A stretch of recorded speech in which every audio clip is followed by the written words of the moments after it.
Subscribers எல்லாருக்கும் வணக்கம். நாம் இந்த வீடியோவில் பிஸ்னஸ் டெவலப்மெண்ட் நம்ம ஆரம்பித்த பிஸ்னஸை எப்படி டெவலப் பண்ணுறதுன்றதை பார்த்துட்ருக்கோம். ஓகேங்களா? இப்போ லாஸ்ட் வீடியோவில் பார்த்தோம் ஆஃபர்ன்றதை பார்த்தோம். இதை நீங்கள் எல்லா இடத்துலையும் யூஸ் பண்ண முடியுமானா உங்களுக்கு மட்டுமே சிலது ஆக்சஸ் இருக்கணும். நீங்கள் ஒரு பிஸ்னஸ் டெவலப்பராக இருக்கீங்க, ஒரு பிஸ்னஸை ஸ்டார்ட் பண்ணியிருக்கீங்க அப்படின்னா ஆக்சஸ் ஃபுல் அண்ட் ஃபுல் யார் கையில் இருக்கணும்? உங்கள் கண்ட்ரோலில் இருக்கணும். ஓனர் கண்ட்ரோலில் தான் இருக்கணும், முதலாளி கண்ட்ரோலில் தான் இருக்கணும்.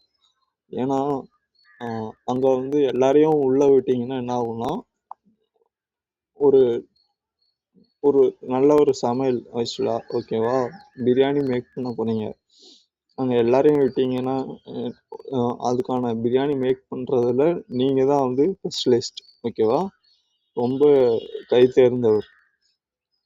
அப்போது அந்த இடத்துல உங்களுக்கு தான் அதை என்ன பண்ணணும், ஸ்டெப் பை ஸ்டெப்பாக எல்லா டிஷ்ஷஸையும் ஆட் பண்ணுறது அப்படின்றது டீட்டெயில் தெரியும். அந்த இடத்துல புதுசாக இன்னொருத்தவங்களை விட்டிங்கன்னா அவுட்புட் எப்படி இருக்கும், ரிசல்ட் எப்படி இருக்கும், அதோட டேஸ்ட் எப்படி இருக்கும், பர்சன்டேஜ் வைஸில் கண்டிப்பாக அடி ஆகும். 0.01% அடி ஆகும். அது 365 டேஸுன்றப்போ அதோட ரிசல்ட்டு ஸ்கேல் அப்பில் உங்களோட பேலன்ஸ் ஷீட்டில் தெரியும். பிஸ்னஸில் என்றைக்குமே என்ன இல்லை ஆக்சுவலாக எதுவுமே ரிலேஷன்ஷிப் இல்லை, ஃப்ரெண்ட்ஷிப் இல்லை, அதாவது எமோஷ்னல் பாண்டிங் எதுவுமே இல்லை, பர்சனல் பாண்டிங்கும் இல்லை. இதை ரெண்டுமே நீங்கள் அவாய்ட் பண்ணிடணும். உள்ள பிஸ்னஸ்ன்ற டோருக்குள்ளே நீங்கள் என்டர் ஆகிட்டீங்க அப்படின்னாலே உங்களுக்கு அங்கே ஒரே ஒரு பாண்டிங் தான்,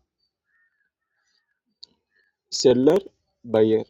ஓகே, அதாவது நீங்கள் விற்க போகிறீங்க, உங்கள்கிட்டருந்து ஒருத்தர் வாங்க போகிறார், இந்த பாண்டிங் மட்டும்தான் அங்கே.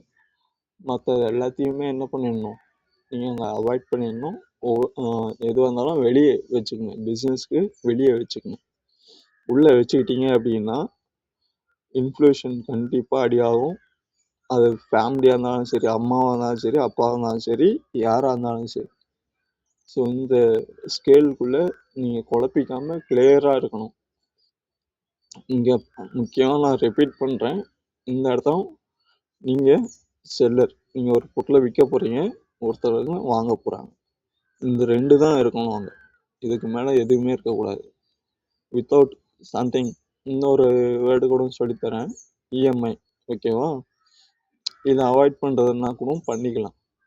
இல்லைன்னா கேஷ் அண்ட் கேரியில், அதாவது பெரிய பெரிய பிஸ்னஸ் பெரிய பெரிய இடத்துல யூஸ் பண்ணுவாங்க, பட் ஸ்மால் பிஸ்னஸில் இதை யூஸ் பண்ண முடியாது.